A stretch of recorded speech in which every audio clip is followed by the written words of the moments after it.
Nag-yegel yung ating tumigil yung Brother Francis. Gininawa ko doon sa gilid kasi nakatutok yung yung electric fan. Pag inom ko, lalo kong gininaw. So, okay. Mabuti ang Panginoon. Isang mapagpalang araw po, minsan pa sa ating lahat. Inas ko lang ulit, mamaya po ay yung katuloy ng ating seminar sa mga candidate for water baptism. Mamaya alas 4 po, ay ating po pagkatapos ng ating seminar. I hope na yun, tulungan tayo minsan pa ng Lord, na mag-aral patungkol sa kanyang salita. Okay? So ngayon po sa umagang ito, mga kapatid sa Panginoon, ang gusto ko pong ibahagi ay matatagpuan. Saan po? 2 Peter or ikalawang Pedro, chapter 3 verse 18. I think, yung iba memorize na ito, Sabi niya, but grow, in the grace and in the knowledge of our Lord and Savior, Jesus Christ. To Him be the glory, both now and forever. Amen. Amen. Ngayon po sa umagang ito, mga kapatid sa Panginoon, ay gusto ko pong i-share o ibahagi ay pinamagatang. Ano po? Pakibasa po. Growing in grace and the knowledge of Christ. Mahalaga po kaya, o mahalaga ba, na tayo ay lumago, doon sa biyaya, higit sa lahat, sa pagkakakilala, sa ating Panginoong Jesucristo? Posible ba yun na tayo ay lumago din sa biyaya ng Diyos? Amen. Posible ba yun? Amen. Baka alam lang natin ang biyaya ng Diyos ay natagpuan natin doon sa, especially sa Ephesians, di ba, chapter 2, di ba? Madalas, ang alam ng maraming Kristiyano ay, kumbaga, nag-exist yung word na grace o naranasan yung word na grace, doon lang sa time na tayo ay naligtas ng Panginoon. Pero, di po ligid sa kaalaman ng bawat isa na mahalaga rin na tayo po ay lumago sa biyaya ng Diyos daily. Amen ba? Amen. Nakakasurvive tayo, we use the word, di ba? Normal na ginagamit natin yung nakakasurvive tayo sa pamamagitan ng biyaya ng Diyos. So, mahalaga na mapag-aralan natin yung biyaya ng Diyos at yung patuloy na pagkakakilala excuse me, sa ating Panginoong Jesus. Again, growing in grace and the knowledge of Christ or our Lord Jesus Christ. Isa po sa pinakamalaking maling akala ng maraming tao, tulad po nung nabanggit ko kanina, ay yung pag-iisip na ang Christian life ay nagtatapos sa sandaling tayo ay maligtas. Sa pamamagitan ng biyaya at syempre pagsampalataya. Kanino? Sa ating Panginoong Jesucristo. At marami rin pong naniniwala na sapat na daw na magkaroon ng isang confession of faith at pagkatapos mabuhay na lamang ng normal. Ngunit malinaw po na ayon po sa Biblia o sa salita po ng ating Panginoon na ang kaligtasan ay simula pa lamang ng panghabang buhay na paglalakbay sa paglago, sa piling at kasama ang ating Panginoong Jesucristo. Ang isang sanggol o isang bata na hindi lumalaki, especially alam to ni Ate Mix, kasi siya ay, Ate Mix, Ano yung course mo? Nutritionist, no? Ang isang bata na hindi lumalaki, siya po ay malnourished. Ibig sabihin, meron siyang problema. No? Sa madaling salita na lang. No? At ang isang halaman din po na hindi tumutubo ng malusog. So, halimbawa na lang, isang puno na hindi lumaki at hindi tumutubo ay hindi po malusog. Sa buhay po ng pananampalataya o sa buhay spiritual po natin mga kapatid, ay ganun din. Tandaan po natin na ang tunay na buhay na nagbungo na kay Kristo ay dapat makita sa patuloy na paglago. Dapat tayo po ay nakikitaan ng pag-grow o ng paglago bilang isang mananampalatayang Kristiyano. At totoo naman po na hindi po perpekto agad ang isang mananampalataya. Hindi naman the moment you receive the Lord Jesus Christ as your Lord and Savior, you are 100% perfect na. No, hindi ka na magkakasala, you are 100% holy, righteous, so forth and so forth. No, hindi po ganon. Ngunit, unti-unti siyang binabako ng Diyos upang maging higit na katulad ng ating pong Panginoong Hesukristo. Kaya po, mahalaga na na sa buhay pananampalataya po natin ay mahalaga na habang tayo ay naglilingkod, araw-araw ay patuloy natin nakikilala si Jesus. At patuloy din tayong lumalago sa kanyang biyaya. No?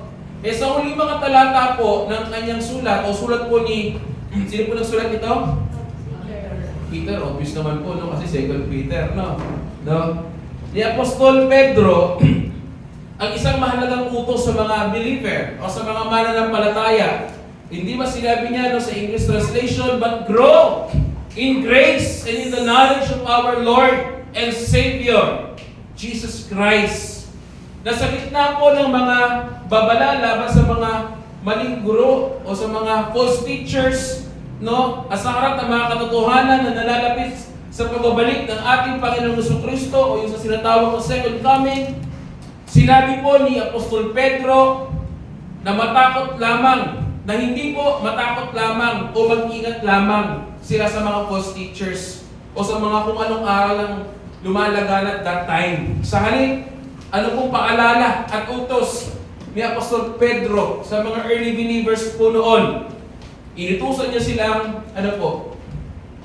grow, lumago sa biyaya at pagkakakilala. Saan? Sa Panginoong Jesucristo. Tandaan po natin mga kapatid sa Panginoon sa next day kwatihan na ang Christian life ay hindi isang buhay ng spiritual stagnation, kundi ito po ay mayroong paglago. Lumalago. At ang paglago na ito ay hindi po nakasentro sa ating sarili, mga kapatid, kundi ito po ay nakasentro sa ating Panginoong Jesucristo, na kung saan, mga kapatid, na habang tayo po ay lumalago sa biyaya at pagkakakilala sa ating Panginoong Jesus, mas lalo natin nakikita ang kanyang kalwalhatian at mas lalo natin nakikita o naipapakita ang kanyang larawan sa mundo. Na habang tayo lumalago sa grace and knowledge patungkol sa ating Panginoong Jesucristo, mga kapatid, na i-representa natin, na ipapakilala natin si Jesus sa pamamagitan ng buhay ng bawat isa sa atin. Kaya po mahalaga na hindi tayo stagnant. Hindi lumalago. Kailangan meron paglago. Amen? Hindi po tayo dito paunahan kung sino agad mas mature o hindi. Hindi po yung issue dyan eh. Ang mahalaga po dito, habang tayo ay nagpapatuloy, tayo ay merong paglago sa ating pananampalataya.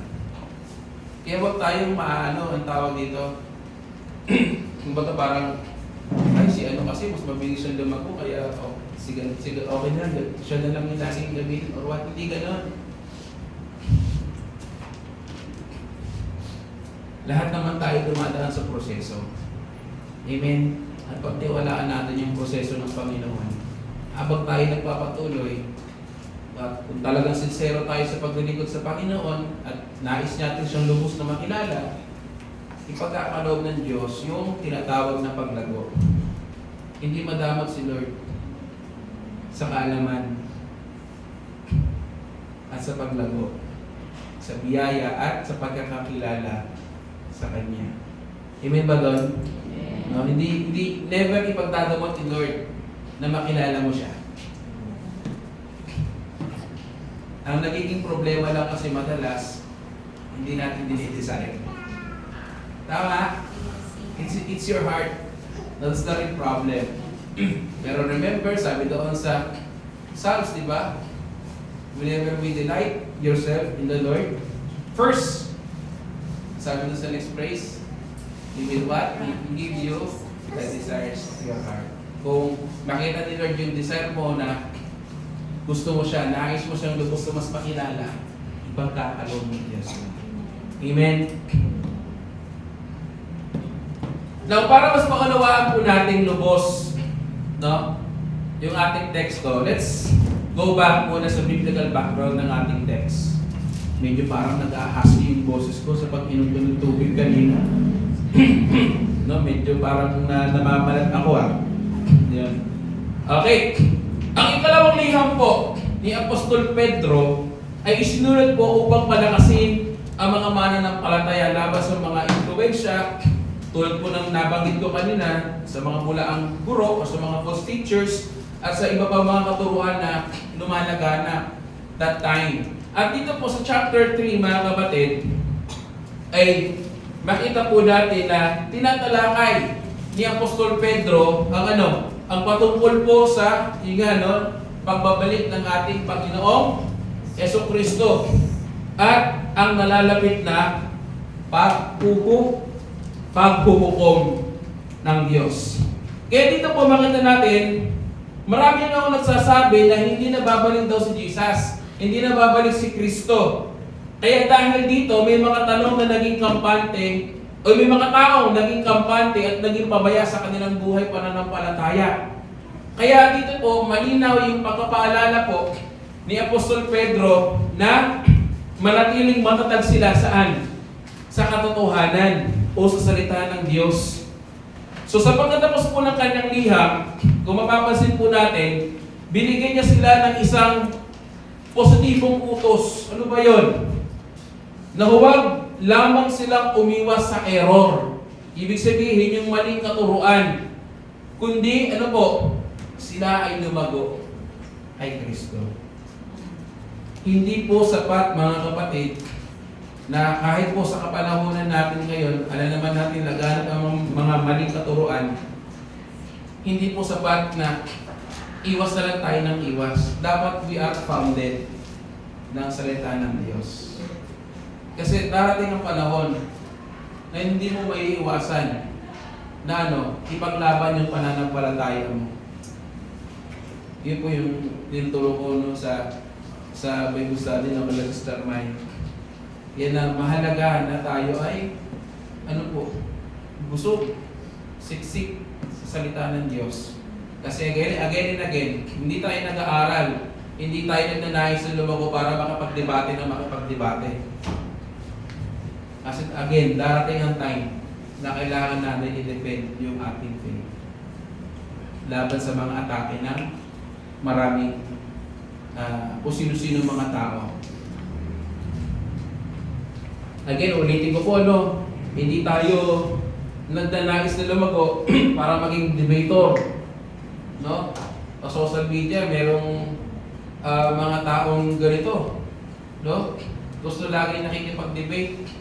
Pero sa akin, hindi ko alam kung anong nais nilang patunayan, pero sa buhay pananampalataya, again, katulad sinabi ko kanina, hindi maiiwasan na dumating sa ganung punto. Kaya dapat mahalaga na tayo ay ready, tayo ay firm sa faith, sa teachings, sa doctrines, no, na itinuturo ng ating Panginoon. Now, ano pa yung central proposition here, mga kapatid? Ay, bago pala yan, atihan yung central proposition. Hindi po sapat ang umiwas sa maling katuruan.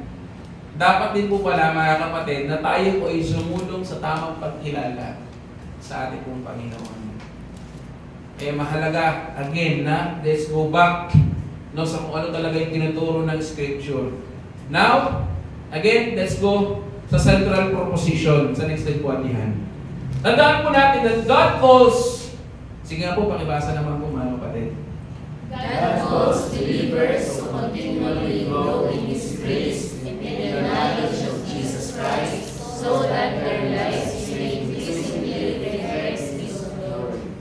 God calls believers to continually grow in His grace in the knowledge of Jesus Christ, so that their lives must increasingly reflect His glory, not our own glory, but the glory of our Lord Jesus Christ. Tandaan po natin ang sentro katotohanan ito po, mga kapatid, nagpapakita po ng layunin ng Diyos sa bawat mananampalataya ay hindi lamang po maligtas. Naniniwala po ba kayo?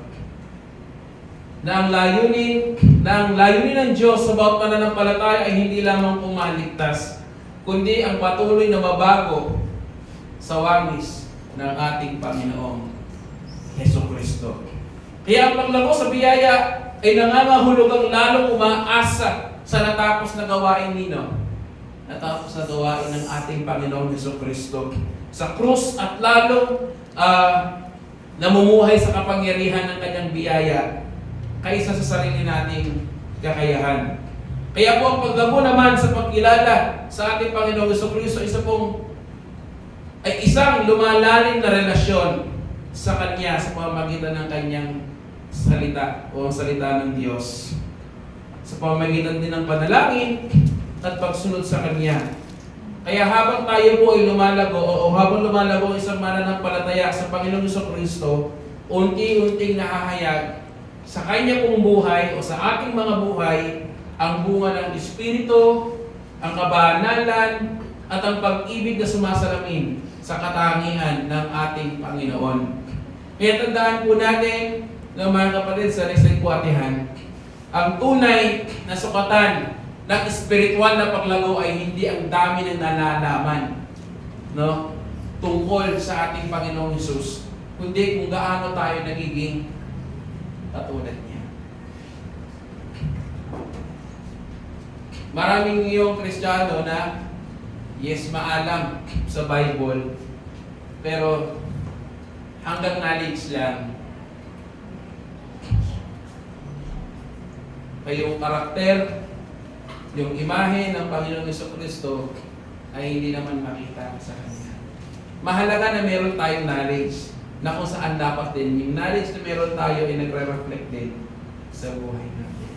Sa madaling salita ay ate po na isa sa pamuhay. Kaya, tandaan din po natin, sa next slide na rin po atihan, ang pinakalayunin ng ating paglago ay ano po?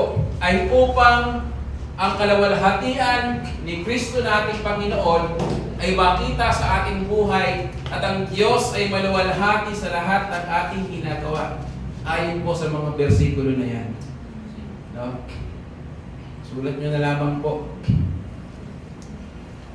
Sige po, buksan na lang din po natin Romans 8:29.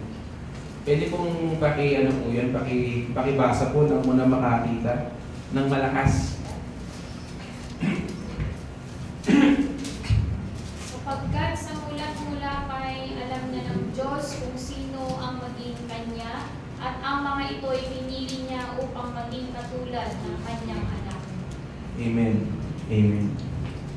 Natandaan natin ang pinakalayunin ng ating paglago ay upang ang kaluwalhatian ni Kristo na ating Panginoon ay makita again sa ating buhay.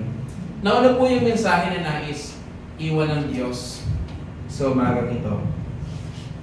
Una, na mensahe na nais iwan ng ating Panginoon sa umagang ito, mga kapatid sa Panginoon.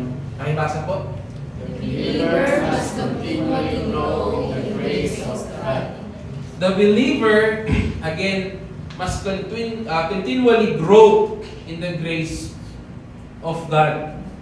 Tandaan po natin, mga kapatid sa Panginoon, sa slide na rin po atihan, na ang tunay na Kristiyano ay hindi lamang po tumatanggap ng ng biyaya sa simula ng kanyang kaligtasan, kundi patuloy na lumalago sa karanasan at pag-unawa sa biyaya ng Diyos araw-araw. Kaya kung papasilin po natin yung sinabi po ni Apostol Pedro sa ating text, sabi niya, but grow in, yung unang-una, grace. So yung salitang grace po dito po ay nasa present tense na nagpapakita po na na tuloy-tuloy na pagkilos at hindi po ito minsanang pangyayari kundi isang patuloy na proseso. Patuloy po na proseso sa buong buhay ng isang mananampalataya. Kaya ang grace ay hindi lamang po paraan ng ating kaligtasan, yung binabanggit ko po kanina. Ito rin ang kapangyarihan na na nagpapatuloy sa atin sa buhay Kristiyano. Sapagkat maraming pong tao na nauunawaan na tayo ay naligtas sa pamamagitan ng biyaya. Salamat sa Lord kung nauunawaan nila yon. Ngunit, nakakalimutan nila na tayo rin ay lumalakad sa pamamagitan ng biyaya ng Diyos araw-araw.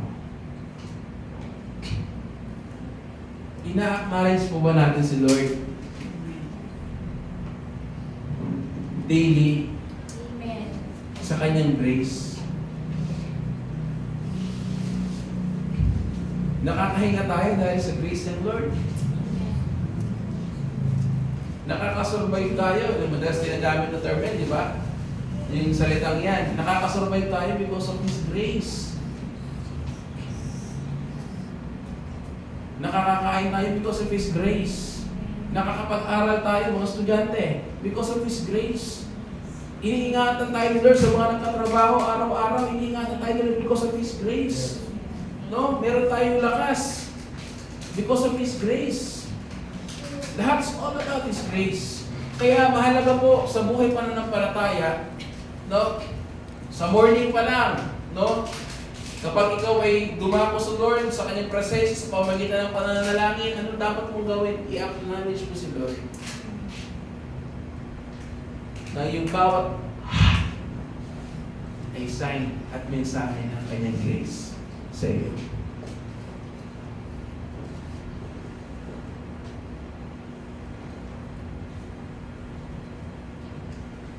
Kaya habang lumalago po tayo sa biyaya, mga kapatid, mas lalo nating nakikilala ang lalim ng ating kasalanan.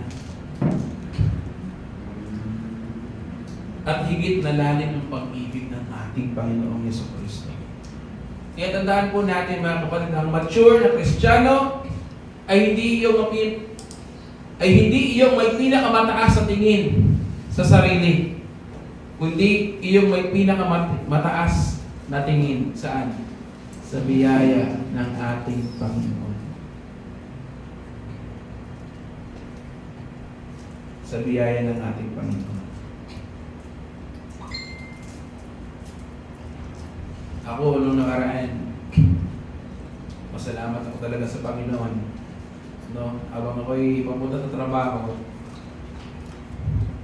talagang sabi ko, akala ko, eto na ata Lord Hindi pa pala. Ako ay nasa gasaan. Pupunta ako sa trabaho.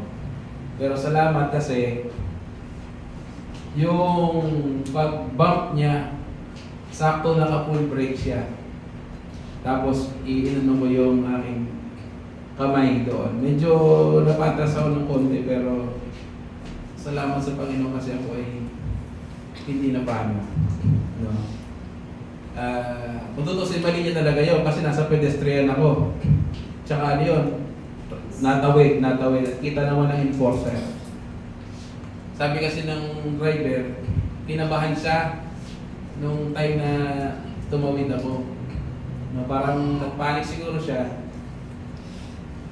Sabi ng mga tao doon, ano ko daw ng, ireklamo ko daw sa para saan ba kasi papunta rin ako sa trabaho eh. Sabi ko na lang, salamat sa Lord, mag-ingat na lang sa susunod yung mamang driver. No? So, kaya ako very, very much thankful kay Lord kasi hindi pa pala yun ng huling hininga. No? May plano pa si Lord. No? Kaya doble ingat, no? Lalo sa mga laging naalis araw-araw na tayo ay mag-doble ingat. No? Ayan. Diretso tayo. So, ang paglago po sa biyaya, mga kapatid, ang paglago po sa biyaya ng Diyos ay makikita sa lumalaking pagpapakumbaba, pagtitiwala sa Diyos, at pagkapatawad sa iba, at pagtitiis sa mga pagsubok na dumarating sa ating pong buhay. At habang mas nakikita natin ang kabutihan ng Diyos, mga kapatid, nababawasan ang ating pagtitiwala sa ating sarili. At ang ating pong Panginoon sa Kristo, mga kapatid, sa Panginoon, ang pinakadakilang pagpapakita ng biyaya ng Diyos sa ating pong buhay. Na sa Kanya pong buhay, sa buhay ng ating Panginoon sa Kristo, sa pamamagitan ng Kanyang kamatayan at muling pagkabuhay, ipinakita Niya ang biyayang hindi natin kayang kitain, ngunit malayang ibinigay para sa ating kaligtasan. Kaya tandaan po natin, mga kapatid sa Panginoon, sa next slide na rin po atihan, ang paglago sa biyaya ay hindi nangangahulugang mas lalo tayong nagiging malakas sa sarili, kundi mas lalo tayong umaasa sa ating Panginoong Jesus. Meron po isang taong iniligtas mula po sa malalim na karagatan. Na kung saan habang lumilipas po ang panahon, mas lalo nyo nauunawaan kung gaano siya kalapit sa kamatayan at kung gaano rin kadakila ang nagligtas sa Kanya. Ganoon din po sa buhay pananampalataya natin, mga kapatid sa Panginoon, na habang tayo po ay lumalago, mas nakikita natin higit ang lalim ng biyaya ng ating Panginoon. Kaya niyo po, may mga Kristiyano na hindi masyado na-appreciate yung grace ng Lord kasi bakit? Sadly, hindi sila ganung kalago sa kanilang pananampalataya. Kaya mas ma-appreciate natin yung grace ni Lord kapag mas lumalalim tayo sa pagkilala sa Panginoon.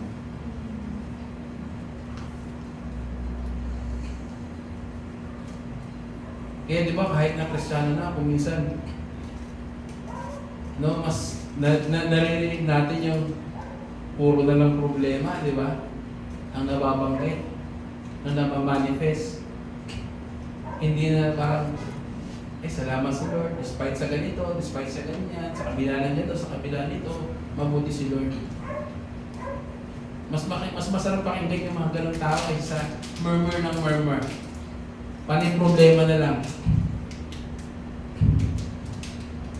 Paano? Kasi hindi pinapasukan ng Word of God yung kanyang kaisipan, yung kanyang sariling buhay. The more na we read, we dig the Word, the more we appreciate the grace of our Lord Jesus Christ. Kaya dapat hindi natin tawag ito, iniisip tabi yung pagbabasa ng salita ng Diyos. Napakahalaga po nito because this is our foundation, ang salita ng Lord. Sabi po ni Apostol Pablo sa unang Korinto, sige po, pakibasa po mga kapatid. Praise of God, I am unrighteous, and His grace toward me was not too late. On the contrary, I worked harder than any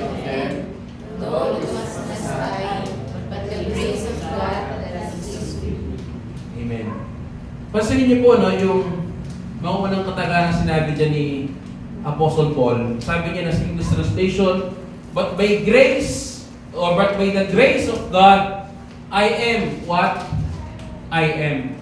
Kung papansinin niyo po mabuti, hindi po itinuring ni Apostol Pablo na ang biyaya bilang simula lamang ng kanyang buhay o yung grace.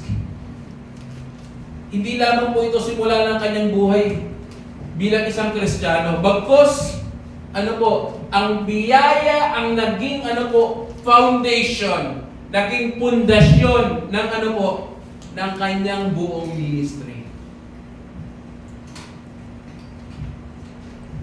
Kaya po ang paglago sa biyaya, mga kapatid, ay nangangahulugang araw-araw natin kinikilala na wala tayong magagawa. Again, sinabi sa John 15:5b, wala tayong magagawa apart from Jesus. Kaya habang mas lumalago tayo, mas nakikita natin na ang lahat ng mabuti sa atin ay bunga ng biyaya ng ating Panginoon. Now, ano po reflection nito sa atin, mga kapatid sa Panginoon? Mas lumalaki ba ang iyong pagpapahalaga sa biyaya ng Diyos habang tumatagal ang iyong paglakad kay Kristo?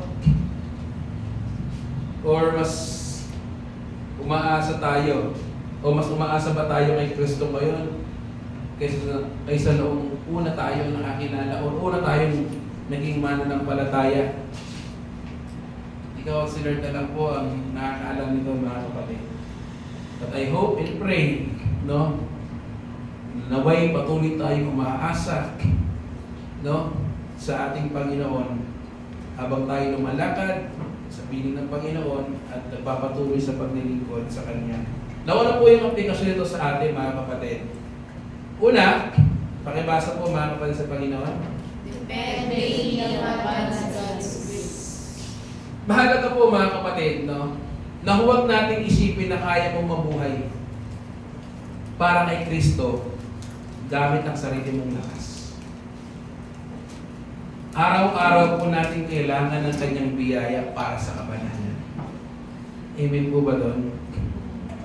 Araw-araw natin kailangan ng Kanyang biyaya para sa kabanalan, sa paglilingkod, at higit sa lahat, sa pagtitiis.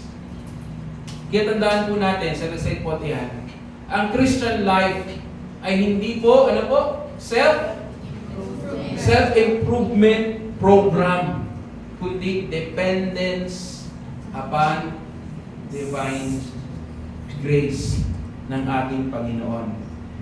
Kaya po habang kinikilala natin ang ating kahinaan, mas nakikita po natin na ang kapangyarihan ng Diyos, o habang kinikilala natin ang ating kahinaan, mas kinikilala, o mas nakikita natin ang kapangyarihan ng ating Diyos sa ating pong buhay.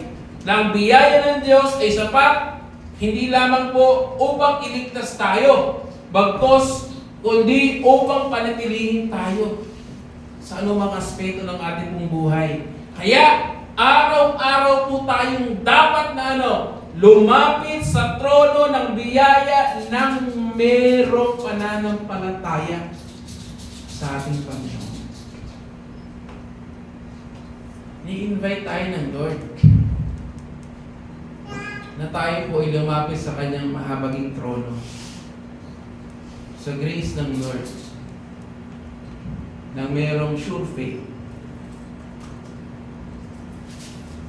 Ikalawa, hindi ko nahabaan pa dyan. Cultivate humility before God. Tandaan po natin ang taong ang taong lumalago sa biyaya ay lumalago rin sa pagpapakumbaba. Never po na tayo po ay lumago sa grace. Then lalago rin tayo sa pagiging prideful or ma-pride na tao. O sa Tagalog hambog, mapagmataas.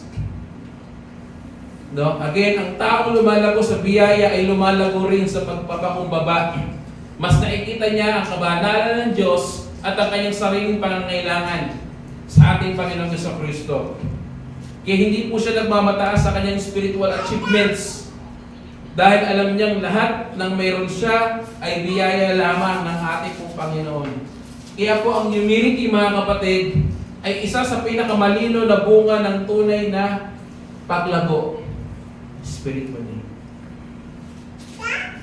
Habang mas nakikilala natin ang ating Panginoon Jesucristo, mas nawawala ang ating pagmamalaki sa ating sarili.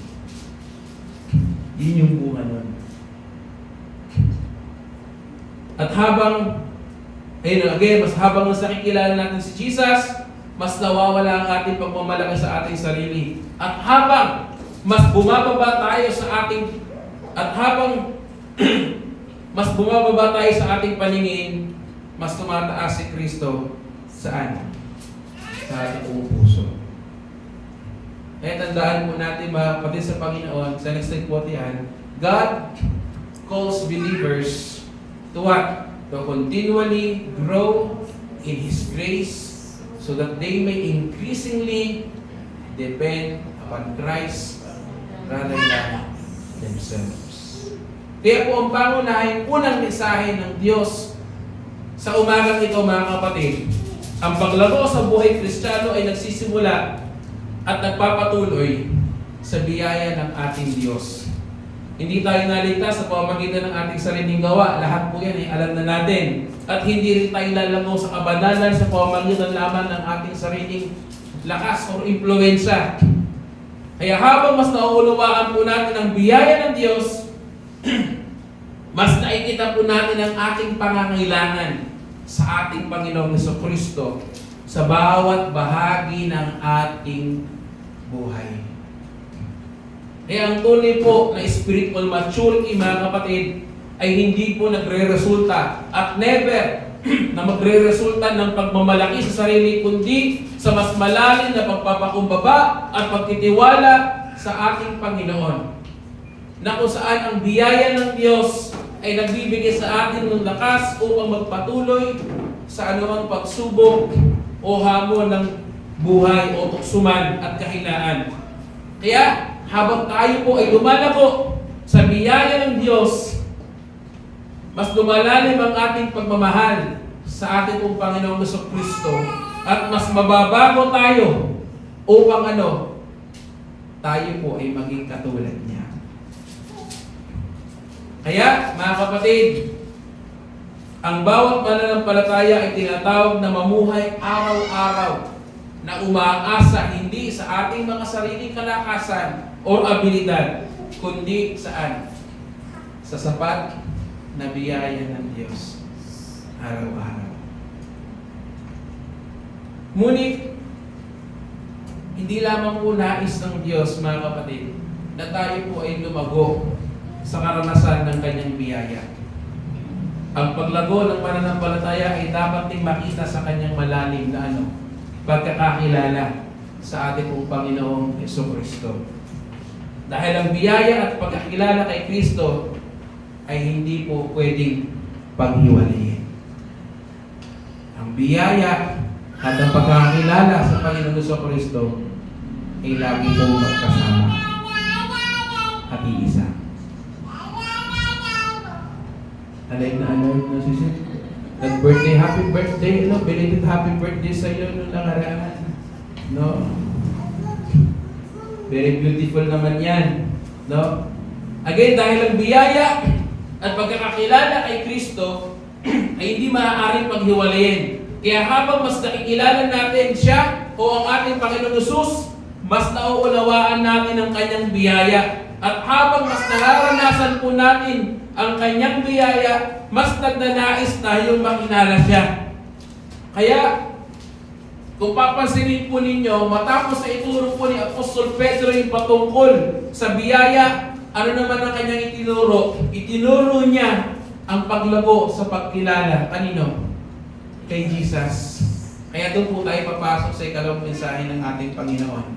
Ano po yun? Sa next time po atihan. Pakibasa po. The believer must continually grow in the knowledge of Jesus Christ. The believer must continually grow, no, in the knowledge of Jesus Christ. Kaya tandaan po natin mga kapatid sa Panginoon, sa slide na rin po atihan, na ang layunin ng buhay Kristiyano po ay hindi lamang magkaroon ng maraming information or impormasyon patungkol sa Panginoong Jesucristo, kundi magkaroon ng mas malalim at personal na pagkakakilala sa Kanya. Kaya kung babalikan po natin yung ating text, sinabi po dyan ni Apostol Pedro, no? And in the knowledge of our Lord. Oh, ayan, bunod. Okay lang, sige. Okay lang. Paano na lang ulit? No? Kaya kung papansinin niyo po, no? Sinabi po ni Apostol Pedro, and in the knowledge of our Lord and Savior Jesus Christ. Kaya kung papansinin po natin ang salitang knowledge, dito po ay hindi ito simpleng intellectual knowledge yung sinasabi niya. No? Ito po ay personal, ito po ay experiential, at ito po ay relational knowledge. Kanino? Sa Panginoong Jesucristo. Maraming tao po ngayon ang maraming alam tungkol sa Panginoong Yesus. But sadly, hindi tunay na nakakilala sa ating Panginoong Jesucristo. Maaari nilang malaman ang mga facts tungkol sa kanyang buhay, ngunit hindi nila nararanasan ang kanyang kapangyarihan at biyaya. Kaya tandaan po natin ang tunay po na spiritual growth ay nakasentro po saan? Nakasentro po sa pagkilala sa ating Panginoong Jesus. Kaya habang mas nakikilala po natin siya o ang ating Panginoon Jesucristo, mas nakikita natin ang kanyang kabanalan. Mas nakikita natin ang kanyang pag-ibig. Mas nakikita natin ang kanyang kapangyarihan. At mas nakikita natin ang kanyang kaluwalhatian. Kaya tandaan din natin ang layunin ng ating Diyos ay hindi lamang baguhin ang ating pag-uugali. Ano po? Kundi baguhin tayo, again, sa larawan ng kanyang butong na anak. Sino? Si Jesus. At ang pagbabagong iyon ay nangyayari kailan? Habang mas nakikilala mo si Jesus. Kaya po napakahalaga po mga kapatid. Napansinin po natin yung sinabi ni Apostol Peter, ni Apostol Pedro. Hindi ba sinabi niya, kung papansinin niyo po, no? Our Lord and Savior. Sinabi niya, no, sa wikang Tagalog, siya ang ating tagapagligtas at siya rin ang ating Panginoon. So, hindi maaaring paghiwalayin ang dalawang ito. Hindi mo pwedeng sabihin, Savior ko lang si Jesus, pero hindi ko siya Lord. At hindi mo rin pwedeng sabihin na, Lord ko lang si Jesus, pero hindi po siya Savior. Kaya pansinin niyo po, pagka pinatatanggap tayo ng mga tao nagpatanggap sa atin, nag-lead sa atin ng prayer. Di ba? Tinatanggap kita, Panginoong Jesucristo, bilang Panginoon at tagapagligtas. Yung Panginoon at tagapagligtas ay hindi po pwedeng paghiwalayin. Sapagkat parehong siya yun.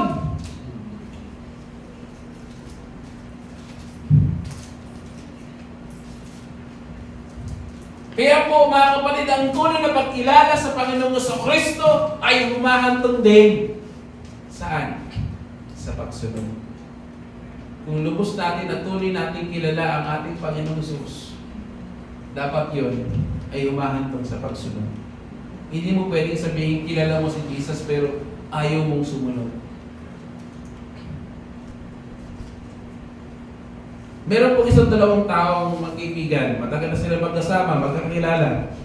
At habang tumatagal, mas lalo nila nakikilala ang isa't isa. Hindi natatapos ang kanilang pagkakakilala sa una nilang pagkikita o pagkakakilala. lumalalim ito sa pagdaan ng panahon. Alin niyo po sa buhay ng pananampalataya ay ganun din, mga kapatid sa Panginoon. Tandaan po natin, mga kapatid, sa next day po atihan na ang Christian life, no? Ayan. Hindi ko pala nabanggit yan kanina, no? Habang mas nakikilala natin si Kristo, mas minamahal natin siya, at habang mas minamahal natin siya, ay mas sinusunod din natin siya. Sa next day rin po atihan.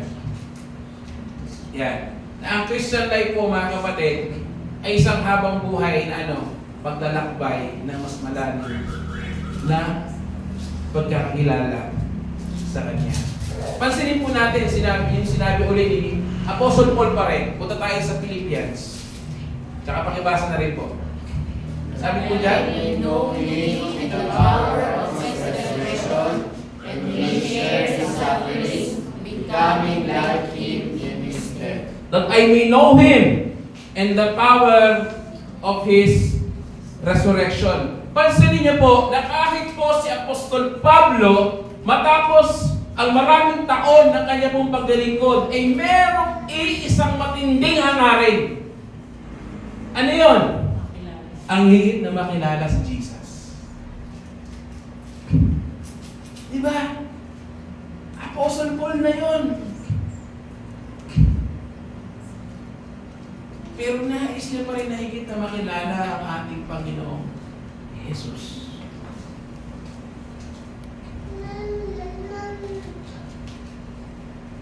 Kaya tandaan po natin, mga kapatid sa Panginoon, sa next time na rin po atihan. Tandaan po natin ito, mga kapatid. Ang pinakamataas na layunin ng buhay Kristiyano ay hindi tagumpay, hindi kasikatan, o material na pagpapala, kundi ang mas mataas, ang mas malalim na pagkakakilala sa Panginoon.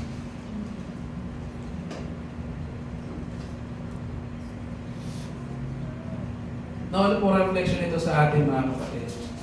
At mahalagang katanungan sa ating mga sarili. Sa next day po atihan.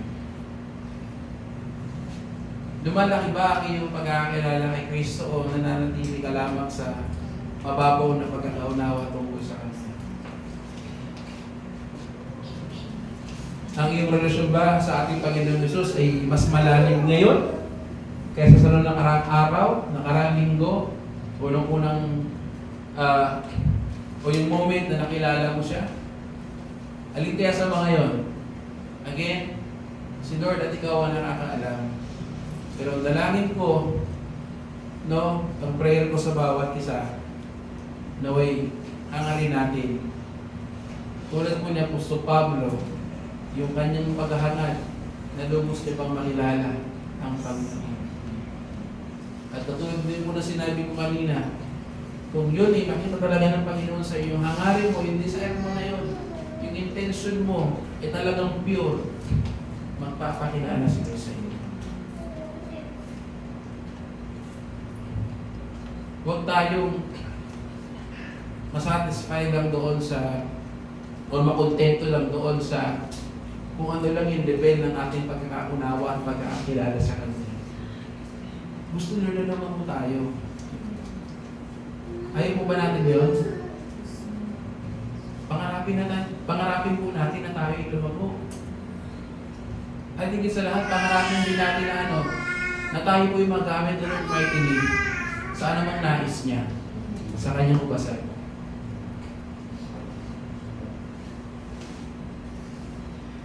Marami sa atin may pangarap sa buhay, di ba? Pero harinawa na hindi po naaalis yung pangarap na ikaw at ako ay gamitin ni Lord mightily for His glory and honor. Nawala po aplikasyon ito sa atin, mga kapatid. Una, pakibasa po. Pursue Christ through His Word. Tandaan po natin ito, mga kapatid sa Panginoon. Hindi po natin makikilala si Kristo o ang ating Panginoon Kristo ng ng hiwalay dito. Tama po ba?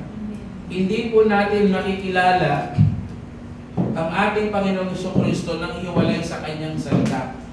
Kaya, ang laging panawagan sa atin ng salita ng Lord at ang mga leaders natin at kung sino mang tao na nagpapaalala sa atin na maglaan tayo ng oras araw-araw saan? Sa pagbabasa at pag-aaral ng salita ng Diyos. Huwag lamang tayo maghanap ng impormasyon patungkol sa kung sino ang ating Panginoon Jesucristo, kundi hanapin po natin ang persona ng ating Panginoon Jesucristo sa bawat pahina ng Bible. At habang pinag-aaralan po natin ang kanyang salita, ipinapakita niya ang kanyang sarili. Ipinapakilala niya ang kanyang sarili sa atin. Kaya ang tunay na spiritual growth ay nagsisimula saan? Sa regular na pakikipagtagpo sa Panginoong Jesucristo sa kasulatan at sa panalangin. Kaya tandaan po natin mga kapatid sa next slide po atihan, ang puso na laging nasa salita ng Diyos ay pusong lumalago sa pagkilala sa Panginoon. Kaya nasa ang iyong puso? Hoping and praying, ito po ay nasa Panginoon. At habang mas nakikilala natin siya, mas nababago tayo upang maging katulad niya ng ating Panginoon. Ikalawa, sa next slide po atihan. Pakibasa po. Need for the glory of Christ. Need for the glory of Christ. Ang huling bahagi ng talata ay nagsasabing, kung papansinin niyo po, di ba? To Him, what? To Him be the glory both now and forever. So po, ang bunga ng tunay na pagkilala sa ating Panginoon Jesucristo ay ano? Ano gawing bunga ng pagkilala? Ang bunga ay pagsamba kay Kristo. Habang mas nakikita natin ang kanyang kadakilaan, mas nais nating ibigay sa kanya ang lahat ng kaluwalhatian. Kaya tandaan po natin ang buhay Kristiyano ay hindi tungkol sa ating pangalan. It's not about your own names. No? Kundi sa kanyang pangalan. Kaya ang bawat tagumpay, ang bawat biyaya, at bawat paglago ay dapat magtuturo sa mga tao. Saan? Mabalik kay Jesus. Yung katagumpayan mo, yung mga achievements mo, ano man yung mga nakukuha mo, dapat lahat magpo-point to Christ. Magpo-point dapat kay Jesus. Hindi sa sarili mo, kundi naging sa Panginoon. Kaya yung blessing, Sister Sterling, yung kanyang pasasalamat kung nakaraang araw, ay dapat din na ibalik sa Panginoon. Amen. Siya ang sentro ng ating buhay. At siya rin ang dapat sentro ng ating pagsamba. Kaya tandaan po natin ang taong tunay na nakakilala sa Panginoong Jesucristo ay nagnanais na si Kristo lamang ang patuloy na maluluwalhati sa ating pong buhay. Kaya tandaan po natin sa next slide po atihan that God calls. Sige po, makibasa po mga kapatid. God calls believers to grow in the knowledge of Jesus Christ, so that they may increasingly reflect His character and live for His glory. Kaya po ang pangunahing ikalawang mensahe, mga kapatid, ng Lord sa oras na ito, tandaan natin ang sentro ng tunay na spiritual growth ay hindi po simpleng pagdami ng kaalaman, kundi ang mas malalim na pagkakakilala sa ating Panginoong Jesucristo. At ang layunin po ng ating Diyos ay hindi lamang pumapulo ang ating isip ng mga katotohanan patungkol sa ating Panginoon, kundi mabago ang ating puso sa pamamagitan ng personal na relasyon sa ating Panginoong Jesus.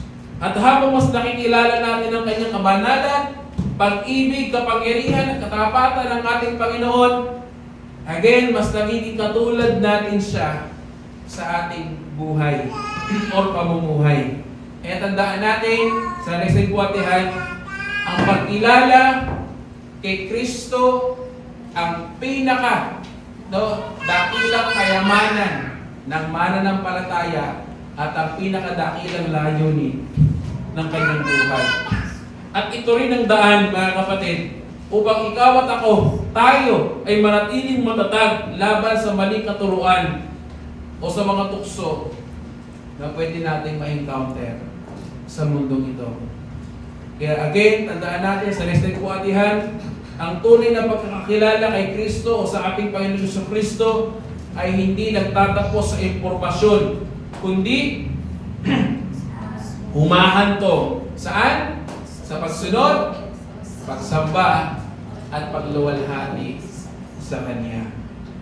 Kaya habang tayo po ay lumalago, mga kapatid ko sa Panginoon, sa ating relasyon sa ating Panginoon Jesucristo, mas nagiging malinaw po sa mundo ang kagandahan at kapangyarihan ng Ebanghelyo sa ating mga buhay. Kaya po matapos makita ang panawagan ng Diyos na lumago, o matapos natin makita ang panawagan ng Lord na tayo po ay lumago sa biyaya at sa pagkakakilala sa ating pong Panginoon, malinaw na ang Christian life ay hindi isang buhay na patuloy na paglago lamang. No? Hindi tayo tinatawag upang manatiling tawag dito, sanggol sa pananampalataya, no? Kundi upang umunlad sa ating relasyon sa Panginoon at ang bawat araw at pagkakataon, bawat araw ay pagkakataon upang mas maranasan ang kanyang biyaya at mas makita ang kanyang persona. At habang tayo ay lumalago sa dalawang ito, mas nakikita sa ating buhay ang kaluwalhatian ng ating Panginoon Jesucristo na siya pinakadakilang layunin ng bawat mananampalataya. Kaya before I end this message, mga kapatid, minsan pa ang 2 Peter chapter 3 verse 18 ay hindi lamang isa pong malinaw na paanyaya, kundi isang malinaw din na utos sa bawat isang mananampalataya. At tinatawag tayo ng Diyos saan? Na lumago sa biyaya at again sa pagkakakilala sa Panginoon. Hindi tayo tinawag upang manatiling spiritual infants. No? Tinatawag tayo upang lumago, magbunga, at higit sa lahat, maging higit na katulad ng ating Panginoon. At habang tayo po ay lumalago sa biyaya, mas nakikita natin ang pangangailangan kay Kristo. At habang lumalago tayo sa pagkakakilala sa ating Panginoon Jesucristo, mas nakikita natin ang kanyang kaluwalhatian. At habang mas nakikita natin ang kanyang kaluwalhatian, ay mas nagiging katulad natin ang ating Panginoon Jesucristo. Kaya mga kapatid, ang Panginoon Jesucristo ang pinagmumula ng biyayang ating inalalagyan at sarilang sentro ng kaalaman na dapat nating hangarin. Kaya ang tunay na spiritual na paglago o spiritual growth ay hindi posibleng pagdami ng nalalaman, kundi paglalim again sa ating relasyon sa Kanya. At habang tayo lumalago sa Kanya, binabago niya tayo ayon sa Kanyang larawan hanggang sa araw na makita natin sino? Si Jesus. Nang mukhaan at makasama siya magpakailanpaman. Mga kapatid, sa Kanya lamang ang kaluwalhatian ngayon at magpakailanpaman. Amen. Tayo po'y manalangin. Lord, purihin ka, sambahin ka, dakilahin ka, Panginoon, sa iyong mga salita. Salamat po, Panginoon, sa pagpapaalala na kami dapat, Lord, na lumago sa iyong biyaya, Lord, at sa pagkakakilala sa iyo.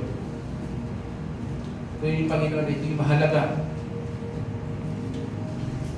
Kami patuloy lumago, Panginoon. Bilang iyong mga anak. Tulungan mo po kami, O Banal na Espiritu, o paano po namin yung proseso, yung mga salita mo na nakihayag sa Sa umagang ito, naway kami po ituloy na maging daluyan ng pagpapala, Panginoon, sa aming mga pamilya, sa aming mga kakilala, ka-church, sa mga kaibigan, sa mga co-workmates namin, Panginoon, sa mga magtungo, Panginoon. Nawa, Lord, ay tunay, Lord, na maranasan ka sa buhay namin. Palayan mo po yung mga salita, patuloy, Lord, na maging malaking pagkapala sa amin. Lord, salamat po, purihin ka, sambahin ka. Ito po aming panalangin sa pangalan ni Jesus. Amen.